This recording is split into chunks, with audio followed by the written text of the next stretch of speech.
যে আজকে আপনারা প্রত্যেকেই জানেন যে আমাদের রাজ্যের প্রাক্তন মুখ্যমন্ত্রী, এই রাজ্যের বামপন্থী ছাত্র এবং যুব আন্দোলনের অন্যতম শীর্ষ নেতৃত্ব, আমাদের সকলের অভিভাবক, আমাদের সকলের নেতা কমরেড বুদ্ধদেব ভট্টাচার্য আজ সকাল 8:20 নাগাদ প্রয়াত হয়েছেন। আমরা গোটা রাজ্য জুড়ে আমরা আজকে শোক দিবস পালন করছি। গোটা রাজ্যে বামপন্থী কর্মীরা শোকাহত, বামপন্থী ছাত্র যুবরা বিশেষত আমরা আরও বেশি করে শোকাহত।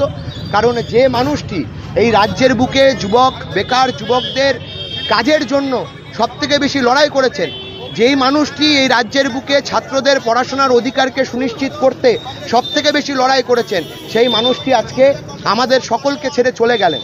আমরা শোকবিহ্বল, আমরা প্রত্যেকে বেদনাহত, আমরা প্রত্যেকে শোকাহত।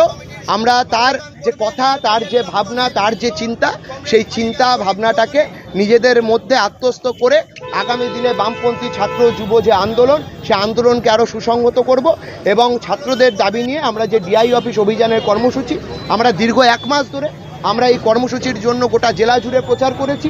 গোটা জেলার বিভিন্ন প্রান্তে ছাত্রদের মধ্যে আমরা আমাদের বার্তা পৌঁছে দিতে চেয়েছি। স্কুলগুলোতে আমাদের প্রধান শিক্ষকদের কাছে আমাদের ডেপুটেশন হয়েছে। আমরা পথসভা করেছি, মিছিল করেছি একাধিক। আজকে ডিআই অফিস অভিযান ছিল, সেই ডিআই অফিস অভিযান আমরা আপাততভাবে স্থগিত করছি। আমরা আশা করছি আগামী দিনে আলোচনার মধ্যে দিয়ে, আমরা সাংগঠনিকভাবে আলোচনার মধ্যে দিয়ে ডিআইয়ের কাছে আমরা আমাদের কথা পৌঁছে দেওয়ার ব্যবস্থা করব। আজকে শোকের দিন, আমরা প্রত্যেকে বুদ্ধদেব ভট্টাচার্যকে স্মরণে রাখবো, শ্রদ্ধায় রাখবো। আমাদের প্রত্যেকের মনের মধ্যে কমরেড বুদ্ধদেব ভট্টাচার্য থাকবেন, এইটুকু কথা বলতে চাইছি।